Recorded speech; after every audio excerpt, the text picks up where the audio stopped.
The galaxy was quiet and peaceful. For 300 years, no wars had been fought. No blood had been spilled. The great alien races lived together, in harmony under the rule of the Galactic Council. The Zephyrians were beings made of light and energy. They floated through their crystal cities like ghosts, speaking in musical tones that could make flowers bloom. Their world was always warm and bright, with purple skies and silver oceans that never stormed. The Axiom Collective were creatures of living crystal. They grew their cities instead of building them, shaping diamond towers that reached into the clouds. Their minds worked like computers, solving problems through pure logic and mathematics. The Nephrites lived in the gas clouds of giant planets. They were like jellyfish made of rainbow colors, swimming through thick atmosphere that would kill most other life forms. They were artists and poets, creating beautiful music that could be heard across star systems. All these races had one thing. In common, they had evolved beyond violence, had no weapons, no armies, no knowledge of war. When problems arose, they talked them through. When resources were needed, they shared freely. The galaxy was a paradise of peace and cooperation. Then the darkness came. It started at the edge of the galaxy, the empty space between stars where nothing was supposed to live. Ships went missing in the outer systems. At first, the Council thought it was equipment failure or navigation errors. Space was vast and dangerous even in peaceful times. But then entire colonies stopped responding to communications. When scout ships went to investigate, they found dead worlds. Planets that had been full of life were now empty rocks floating. In space, the cities were gone. The people were gone. Even the atmosphere was gone, sucked away by something hungry and terrible. The survivors called them the Voidborn. They were creatures of living shadow, as big as battleships and twice as hungry. Their bodies seemed to eat light itself, making them hard to see against the black of space. They moved in swarms of hundreds, consuming everything in their path. The first battle happened at Kepler Prime, a beautiful world of floating gardens and singing birds. The Zephyrian defense fleet met the Voidborn with confidence. They had the most advanced ships in the galaxy, powered by pure starlight and armed with weapons that could crack planets. The battle lasted exactly 17 minutes. The Voidborn ate the energy weapons like candy. The plasma cannons that could melt asteroids barely scratched their dark holes. When the aliens tried to ram them, the creatures simply absorbed the ship's power cores and left. Empty metal shells drifting in space. Commander Veltar was the only survivor of that first battle. His ship had been damaged and left for dead, but he lived long enough to send a warning back to the Council. His message was short and terrifying. They cannot be stopped. They eat our weapons, they eat our ships, they eat everything. The stars have mercy on us all. The warning came too late. The Voidborn spread across the outer rim like a plague. System after system fell silent. The peaceful fleets of the galaxy tried to fight. But it was like trying to stop a hurricane with a paper fan. The Council met. In emergency session on the neutral world of Haven, representatives from every major species gathered in the great crystal dome that had hosted 3 centuries of peaceful negotiations. But this time, there was no calm discussion. Fear filled the air like smoke. Veltar stood before the assembly, his light form flickering with patterns of terror and despair. His people had been the greatest warriors in the old days before peace came to the galaxy.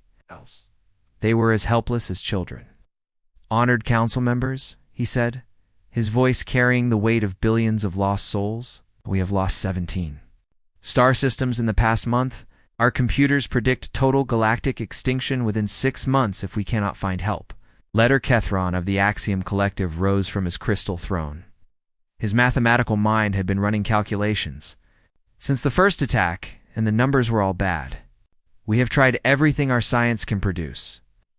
Energy weapons, gravity bombs, quantum disruptors. Nothing works. These creatures adapt to everything we throw at them. What about the Nephrite cloud shapers? Asked someone from the back of the chamber. Their storm weapons? Gone, whispered Naloth, the Nephrite ambassador. Her rainbow colors had faded to dull gray with grief. The Whirlpool Nebula was consumed 3 days ago. 50 billion of my people turned to dust and shadow. The chamber fell silent. No, the Whirlpool Nebula had been thought impossible to destroy. It was a natural fortress of swirling gas and plasma that had sheltered the Nephrites for 1,000,000 years. We need allies, Veltar said finally. Races we have never contacted. Species with knowledge we do not possess. The Council's computers began searching through their vast databases of unexplored space. They looked for signs of advanced technology, evidence of spacefaring civilizations that might have weapons the Voidborn had never encountered. Most of the galaxy had already been cataloged. The peaceful races had spent centuries mapping every star system, every planet, every asteroid belt. They had found thousands of primitive species, but nothing that could help them now. Then a junior researcher named Visas made a discovery that changed everything. There is a system in the outer spiral arm, she announced to the emergency committee. Sol system, third planet. Our records are 300 years old, but the preliminary scans showed something unusual. The ancient data file appeared on the main screen. The blue and green world looked beautiful from space, with white clouds swirling over vast oceans. But the detailed analysis told a different story. Class 12 Deathworld, Red Admiral Grix of the Centauri Defense Force. Extreme weather patterns, violent tectonic activity, deadly radiation from the local star, toxic plant life, predatory animal species. And at the top of the food chain, he paused, reading the rest of the report with growing amazement. A species that has not only survived these conditions, but mastered them. They call themselves humans. The automated probes detected advanced technology, nuclear weapons, and evidence of constant warfare between different groups of the same species. The chamber erupted in shocked whispers. Species that fought its own kind was unthinkable to the peaceful council races. War between different species was bad enough, but civil war was the ultimate barbarism. The probes recommended immediate quarantine, Thesis continued. The planet was classified as too dangerous for contact. No civilized species should risk exposure to such violent primitives. Elder Kethrin's crystal form flashed with urgent calculations. How long ago were these scans taken? 312 years, 4 months, 16 days? And there. Technology level at that time? Early nuclear age? Primitive chemical rockets? They had barely reached their own moon. The implications hit everyone at once. A species violent enough to frighten automated probes, given 3 centuries to advance their technology. What had they become in all that time? They are the only option, Veltar said quietly. Every other advanced species in the galaxy is already known to us. These humans are our last hope. The debate that followed lasted for hours. Many council members argued that contacting such a dangerous species was worse than extinction. It's better to die with dignity than ally with monsters from a nightmare world. But in the end, fear won over pride. The Voidborn were only weeks away from the core worlds. Soon the great libraries of Axiom Prime would be dust. The singing cities of Zephyr would fall silent forever. The rainbow storms of the Nephrite worlds would fade to black. The message was crafted with every diplomatic protocol known to Galactic civilization.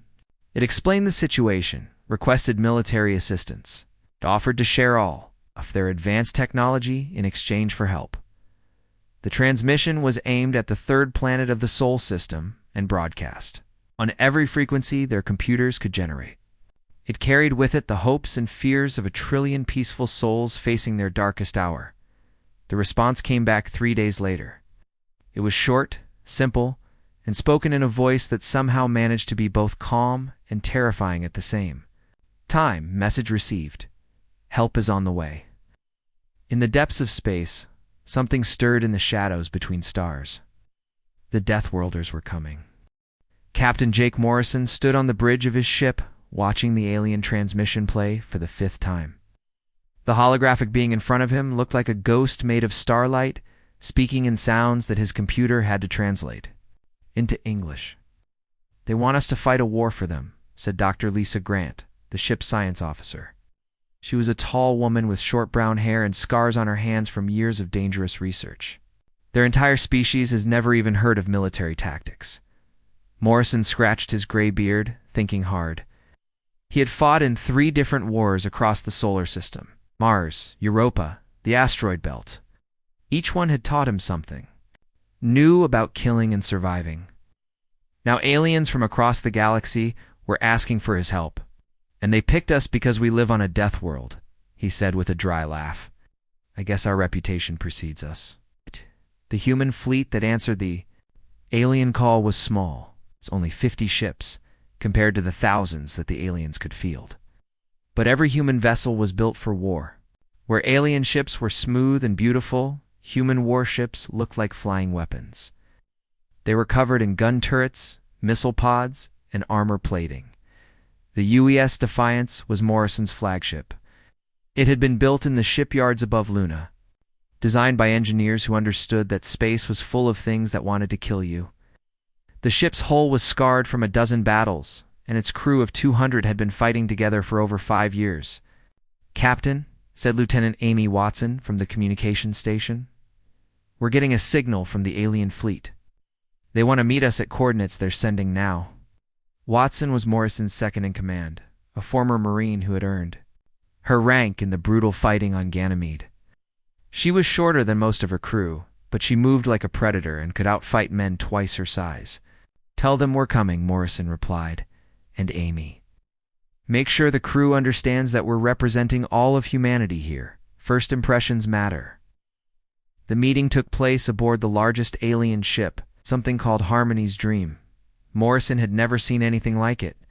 The corridors were made of some kind of living crystal that glowed with soft light. Gardens grew along the walls, filled with flowers that sang when you walked past them. This place is like a floating paradise, whispered Sergeant Tony Rodriguez, one of Morrison's security guards. Tony was a big man from the Mars colonies, used to living in underground tunnels and fighting giant tunnel spiders. The alien ship made him nervous in a way that combat never did. They were led to a conference room that looked more like a temple than a military briefing space. The walls showed images of peaceful worlds, with floating cities and crystal towers. Reaching toward the sky, soft music played from hidden speakers. Designed to calm the mind and promote peaceful thoughts, Commander Veltar was waiting for them with a dozen other aliens. The Zephyrian looked like a man made of golden light, constantly shifting and glowing. When he spoke, his voice sounded like wind chimes in a gentle breeze. Welcome, humans of Earth, Veltar said, his form flickering with what the translation? Computer said were patterns of gratitude and fear. We are honored by your response to our call for aid. Morrison stepped forward, and every alien in the room took a step back. The human captain was nearly 2 meters tall, with broad shoulders and arms that showed the scars of old battles. His presence filled the peaceful chamber like a thunderstorm in a flower garden. You have a problem with something called Voidborn, Morrison said, getting straight to business. Show us what we're dealing with. The aliens exchanged nervous glances. Before activating their holographic display, the room filled with images of the enemy, massive creatures that looked like insects crossed with nightmares. They were as big as battleships, with bodies that seemed to absorb light itself. Dr. Grant leaned forward, her scientific mind already working. She pulled out a small tablet and began taking notes, completely unafraid of the terrifying images around her. Fascinating. They appear to feed on electromagnetic energy. That explains why your plasma weapons don't work. Our most powerful cannons barely get their attention, said Dr. Catherine, an alien that looked like a walking crystal sculpture. They consume our ship's power cores and leave nothing but empty metal behind. Morrison smiled, and the expression made every alien in the room feel a chill run through their bodies. It was not a nice smile. It was the smile of a predator who had just spotted prey. Energy feeders, huh? Morrison said, still smiling. Well, gentlemen, it sounds like they've never met anyone who still believes in throwing rocks. Really? Really? Hard. Within hours, human engineering teams were swarming over alien ships. The aliens watched in fascination and horror as the humans installed new weapon systems.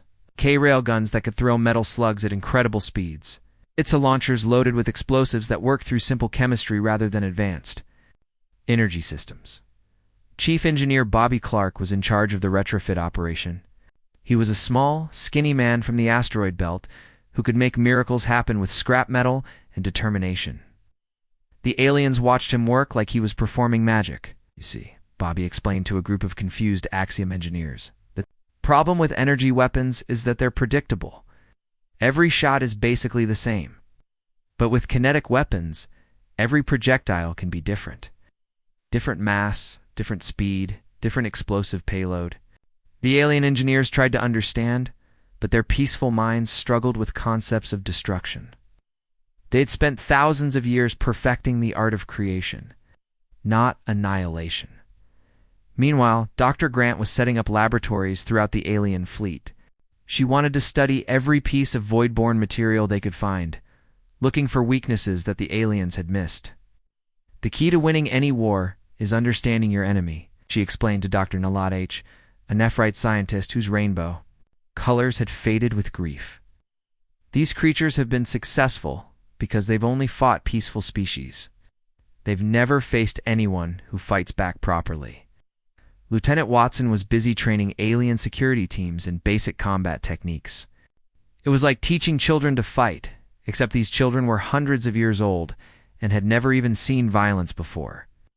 The first rule of combat, Watson told a group of Zephyrian guards, is that the enemy wants to kill you, not capture you, not negotiate with you, not convert you to their way of thinking. They want you dead. Once you accept that, everything else becomes simple. The Zephyrians flickered with confusion and fear. In their society, even the concept of wanting to harm another being was almost impossible to understand. But it was Captain Morrison who provided the most shocking lesson of all. He was reviewing tactical displays with Commander Veltar when alarms began sounding throughout the ship. A small group of Voidborn had been detected approaching the fleet. All ships, retreat. To safe distance, Veltar ordered, his form blazing with panic patterns. Prepare for emergency jump to hyperspace. Morrison calmly walked to the communications console and opened a channel to his own ships. All human vessels moved to intercept. Battle Formation Delta. Let's show our new friends how this is done. Captain, Morrison, Veltar said desperately, you don't understand. Those creatures are death itself. Our tactical computers show a 97% probability of total destruction. Now Morrison turned to look at the alien commander, and his eyes were as cold as the space between stars. Commander, your computers don't know humans? We've been staring death in the face since we crawled out of the caves. It's going to take more than a few oversized bugs to scare us. The human ships accelerated toward the approaching Voidborn, while every alien vessel fled in the opposite direction. Morrison's crew moved with practiced efficiency, checking weapon systems and preparing for battle. Contact in 30 seconds, reported Watson from her station. Enemy formation consists of 12 Voidborn scouts, approximately frigate class. Morrison nodded and opened a channel to the entire human fleet. All ships, this is defiance. Remember, we're not just fighting for ourselves here. We're fighting for every peaceful soul in this galaxy. Show them what humans can do. The first shots were fired at point-blank range. The aliens watched their sensor displays in amazement as human railguns launched tungsten slugs at incredible velocity. The Voidborn, expecting energy weapons they could absorb, were completely unprepared for solid projectiles that punched through, their bodies like bullets through paper. But the real shock came when 3 Voidborn managed to latch onto human ships and began cutting through their holes. The aliens expected the humans to retreat or call for help. Instead, they watched as human boarding parties grabbed weapons and prepared to fight the monsters in hand-to-hand combat. Sergeant Rodriguez was the first to engage a Voidborn in close quarters. The creature was twice his size and had claws that could cut through steel. But Tony had grown up fighting tunnel spiders that were just as big and twice as fast.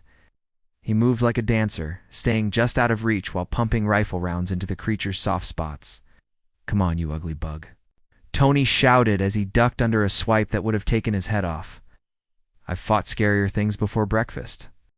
The first real battle happened 3 days later in the Kepler 442 system. The Voidborn had arrived in force, dozens of their massive ships consuming everything in their path. The outer planets were already gone, turned into empty rocks floating. In space, Captain Morrison stood on his bridge, watching the tactical display with calm eyes. 50 human ships faced over 200 Voidborn vessels. The odds were terrible, but Morrison had fought worse battles before. All alien ships maintain position at the edge of the system, Morrison ordered over the communications channel. Human fleet, advance to engagement range. It's time to show these bugs what real warfare looks like. Commander Veltar's voice crackled. With fear over the radio, human vessels, you are flying directly into certain death. Our computers show a 99% chance of total destruction. Please reconsider this course of action. Morrison smiled and opened a channel to his own ships. All human vessels, you heard the man. 99% chance of death. Sounds like Tuesday to me. Weapons free. People, let's dance. The human fleet accelerated toward the Voidborn swarm while every alien ship stayed far behind, too terrified to get closer. Morrison's tactical officer, Lieutenant Steve Parker, was coordinating the attack from his console. Target the big ones first. Parker called out to the fleet. Those command ships are directing the smaller ones. Cut off the head, and the body dies. Parker was a veteran of the Europa Ice Wars, where human miners had fought each other with mining equipment and improvised weapons. He understood that every battle was about finding the enemy's weakness and hitting it as hard as possible. The first shots came from the UES Vengeance, a heavy cruiser commanded by Captain Ruth Davis. Her ship's main railgun fired a tungsten slug the size of a telephone pole at nearly light speed. The projectile punched through 3 Voidborn ships before finally stopping. Direct hit on enemy command vessel, Davis reported with satisfaction. Target destroyed.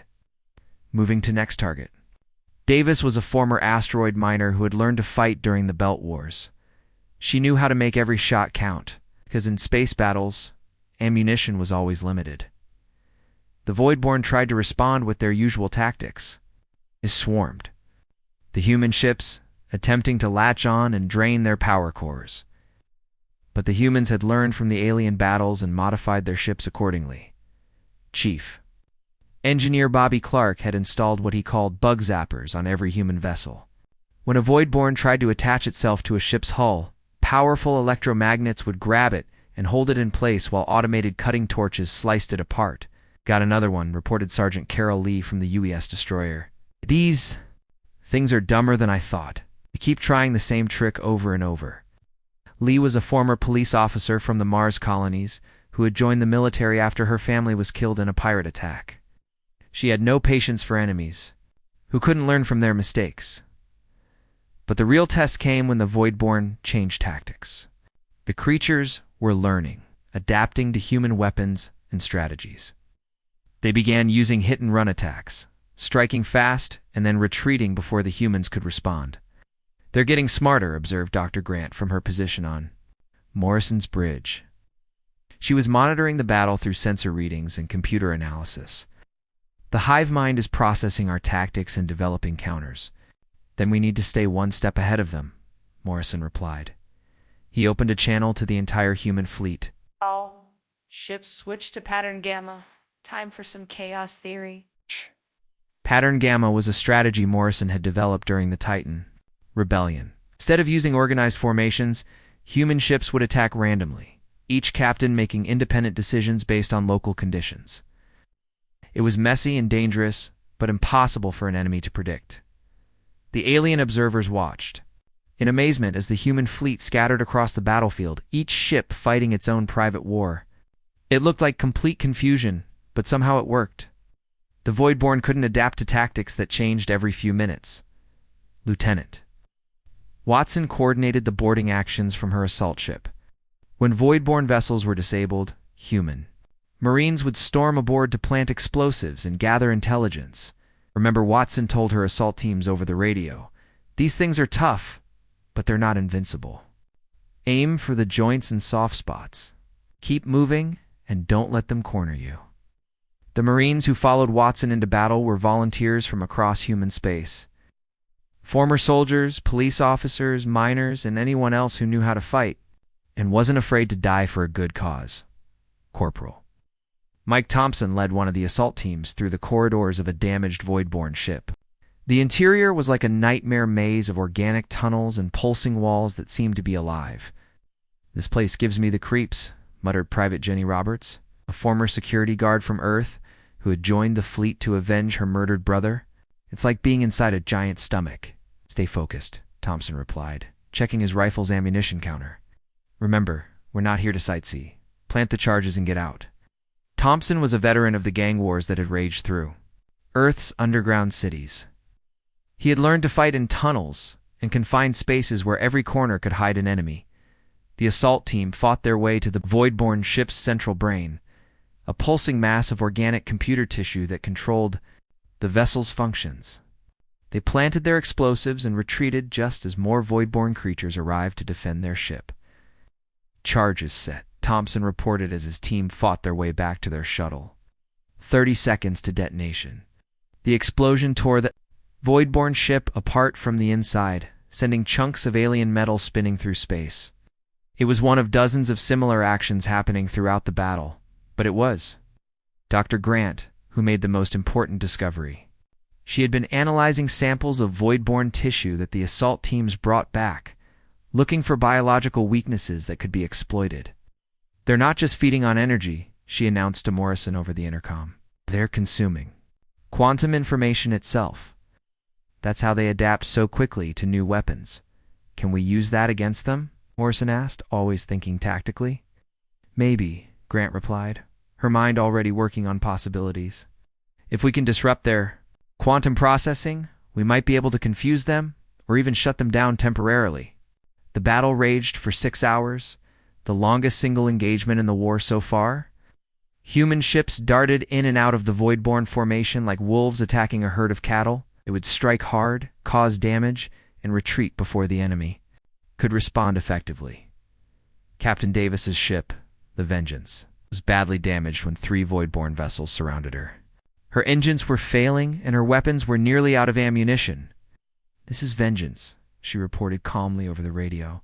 "I'm trapped and taking heavy damage. Don't wait for me." But Morrison had other ideas. "All ships converge on the Vengeance. You don't leave anyone behind." The entire human fleet turned toward Davis's position, ignoring the other Voidborn ships around them. It was a risk that could have cost them the entire battle, but it was also pure human stubbornness in action. Lieutenant Parker coordinated the rescue from his tactical station. "Focus fire on the Voidborn around the Vengeance. Clear her a path to retreat." The rescue worked, but it cost them dearly. 2 human ships were destroyed, and several others were heavily damaged. But Davis and her crew escaped. And the message was clear to everyone watching. Humans didn't abandon their own people, no matter what the cost. By the end of the battle, over half the Voidborn fleet was destroyed. The survivors retreated deeper, into space, clearly shaken by their first real defeat. The human fleet had taken heavy losses, but they had proven something important. The Voidborn could be beaten. Commander Veltar's ship approached the human fleet after the battle was over. The alien commander's light form was flickering with patterns that the computer translated as amazement and gratitude. "How did you do it?" Veltar asked Morrison during their post-battle conference. "Your tactics made no sense according to our computers. You should have been destroyed in the first 10 minutes.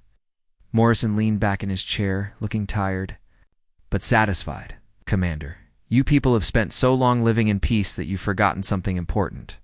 Sometimes the best tactic is to throw out the rule book and just start swinging." The aliens began asking for more than just weapons upgrades. They wanted to learn human tactics, human strategies, human ways of thinking about warfare.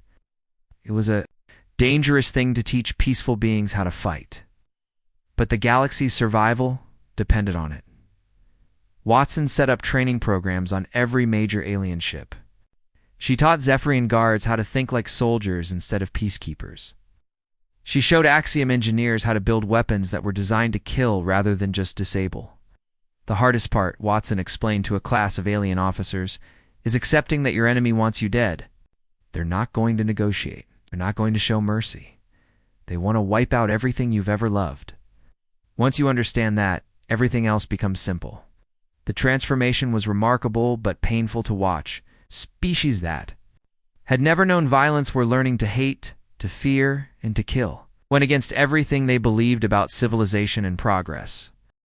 The war reached its worst point when the Voidborn found Earth.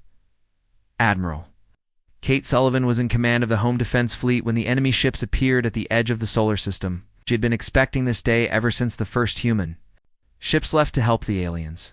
The Voidborn were smart enough to strike at the source of their problems. Sullivan was a small woman with gray hair and scars on her face from the Battle of Europa. She had fought in more space battles than anyone else in human history, and she knew when a fight was going to be bad. This one was going to be the worst yet. "How many ships?"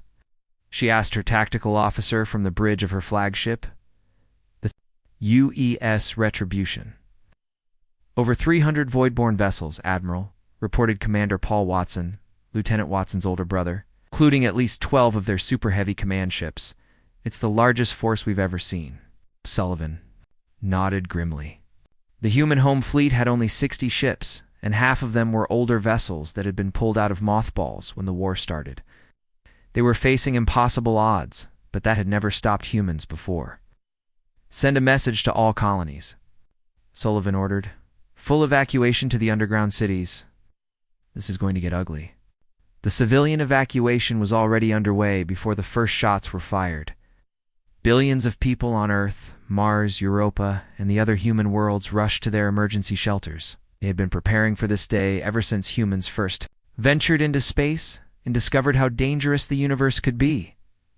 On Earth, 8-year-old Danny Kim was helping his mother pack their emergency supplies.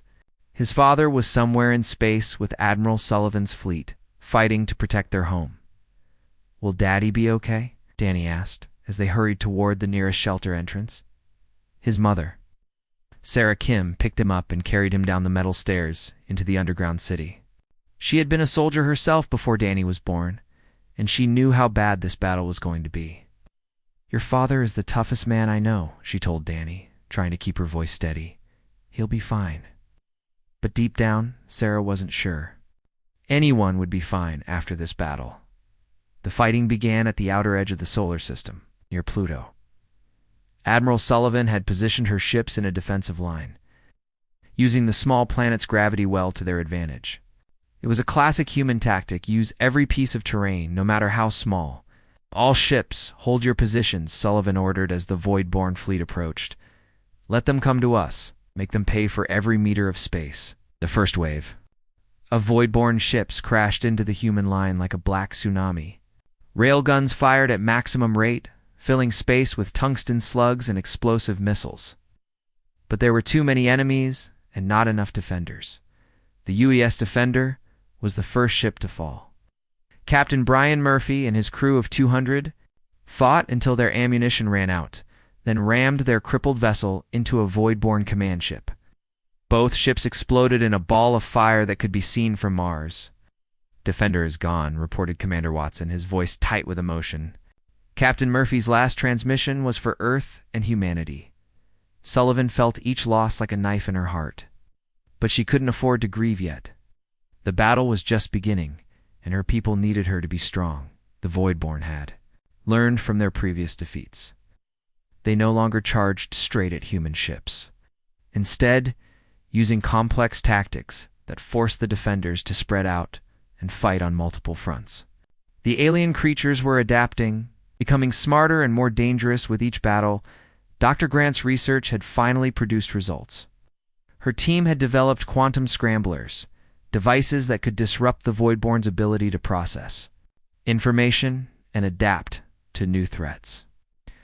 But the scramblers had to be planted directly on enemy ships, which meant someone had to get close enough to do it. Lieutenant Marcus Bell volunteered for the mission. He was a former Navy SEAL who had lost his entire family when the Voidborn destroyed the colony on Titan. His eyes held the cold fire of a man who had nothing left to lose except his desire for revenge. "This is a one-way trip," Sullivan told him honestly. "The quantum scramblers have to be manually activated from inside a Voidborn command ship. There's no way to get you out once you're in there." Bell smiled, but it wasn't a happy expression.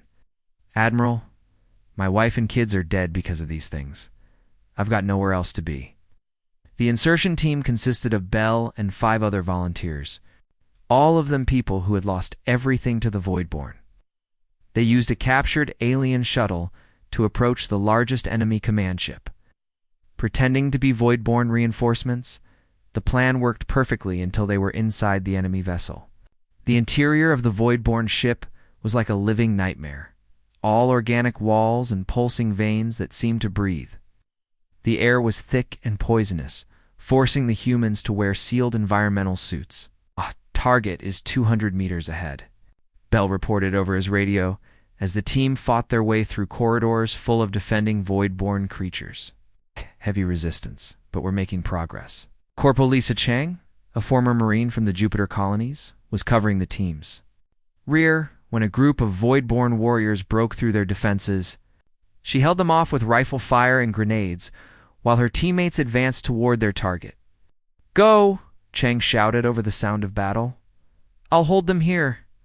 Chang had grown up in the rough mining stations around Jupiter, where gang wars were common and survival depended on being faster and meaner than everyone else. Knew how to fight against impossible odds, and she bought her team the time they needed.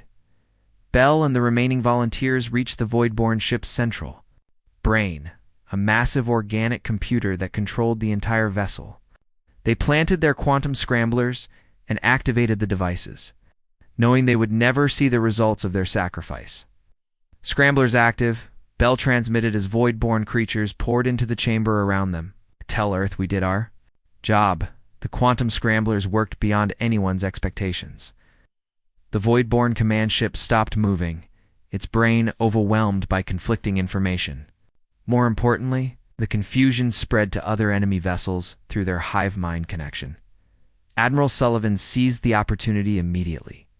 "All ships, full attack. Hit them while they're confused." The human fleet charged into the disorganized Voidborn formation, their weapons blazing. Ships that had been retreating moments before now pressed forward, taking advantage of the enemy's temporary weakness, but the victory came at a terrible price. The battle lasted 18 hours, and by the end, the human home fleet was reduced to less than 20 ships. Thousands of brave men and women had died defending their worlds. The survivors carried wounds that would never fully heal. Captain Morrison's ship, the Defiance, was among the casualties. The veteran officer and his crew fought a desperate rearguard action that allowed civilian transports to escape from Mars. Morrison's final transmission was simple and proud. "This is Defiance. We're going down fighting. Take care of our people." The loss of Morrison hit the entire human fleet like a physical blow. He had been their best tactical commander, the man who had first made contact with the aliens and started the war against the Voidborn. Without him, many wondered if they could continue fighting, but humanity's greatest strength, it's always been its ability to keep going when everything seemed hopeless. New commanders stepped up to replace the fallen. New ships were built in the orbital shipyards that had somehow survived the battle. New volunteers enlisted to replace the dead. The children in the underground shelters understood what their parents had sacrificed for them. Danny Kim, safe in the depths beneath New York, drew pictures of spaceships and gave them to the wounded soldiers who were brought down for medical treatment. "This is for my daddy," Danny told a injured pilot, giving him a crayon drawing of the UES Retribution. "He's up there fighting the monsters." The pilot, a young man named Kevin Ross, who had lost his left arm in the battle, accepted the drawing with tears in his eyes. "Your daddy is a hero, kid. We all are." Admiral Sullivan looked out at the wreckage of the solar system's outer defenses and made a hard decision. Earth was safe for now, but the Voidborn would be back with more ships and better tactics. The home fleet couldn't survive another battle like this one. "Send a message to all human colonies," she ordered. "Full mobilization. Every ship, every weapon, every person who can fight. It's time to take this war to the enemy," the aliens had asked for help, and humanity had answered. But the price of victory was becoming clear to everyone. The peaceful species of the galaxy were learning what humans had always known: freedom wasn't free. And sometimes the cost of survival was everything you held dear. The war was far from over. But something had changed in that desperate battle. Above Earth, the galaxy had seen what humans were willing to sacrifice for their beliefs. And even the Voidborn had learned to fear the species that refused to surrender. no matter what the odds. The final battle would take place at the center of the galaxy, where the Voidborn had built their main base.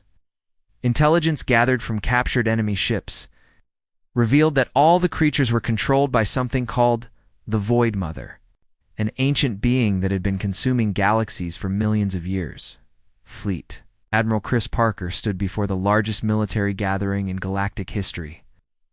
Parker had taken command after Admiral Sullivan died defending the Jupiter colonies. He was younger than most fleet commanders, but he had learned tactics from the best human officers and earned his rank through blood and determination. The massive fleet filled space around the rally point near Alpha Centauri. Over 3,000 ships from every species in the galaxy floated in formation, their hulls bearing the scars of countless battles. Human vessels formed the core of the fleet, but they were surrounded by alien ships that now carried human weapons. In Human Tactical Advisors, we end this here, Parker announced to the combined fleet over the communications system. No retreat, no surrender. We push through their defenses and destroy their command structure, or we all die trying. Commander Veltar, now wearing armor instead of his peaceful robes, stood beside Parker on the bridge of the flagship U.S. Victory. The Zephyrion had learned much about war in the past months, and his light form no longer flickered with confusion when violence was discussed. The Voidborn have fortified the galactic core with everything they have, Veltar reported, studying the tactical displays. Our scouts count over 10,000 enemy vessels, plus orbital defense platforms, and the Void Mother itself. Parker nodded grimly. The odds were terrible, but humanity had faced worse before. Dr. Grant, what's the status on our secret weapon? Dr. Grant looked tired but determined. She'd been working without sleep for weeks, perfecting the quantum scramblers that had proven so effective in previous battles. Her team had discovered something amazing about the Voidborn's weakness. The quantum scramblers work better than we hoped, Grant explained to the command staff.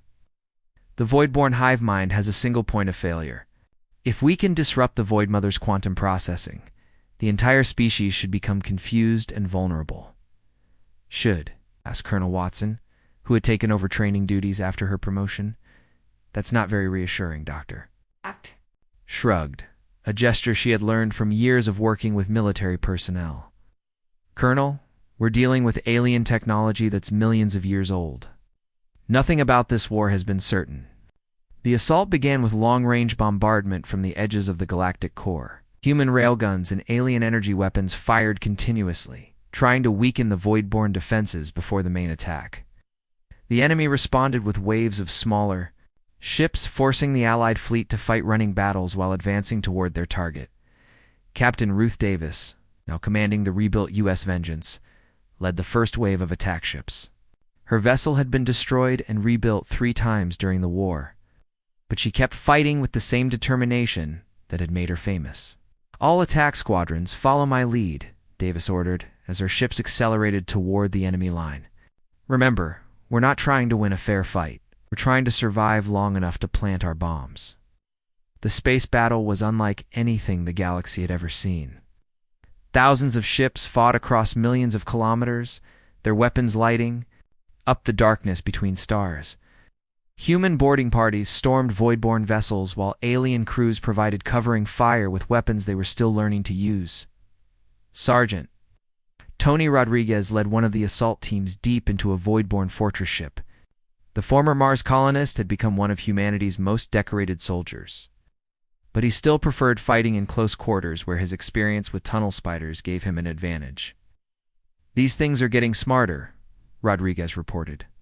As his team fought through corridors filled with organic defenses, they're using tactics now, setting up ambushes and crossfires.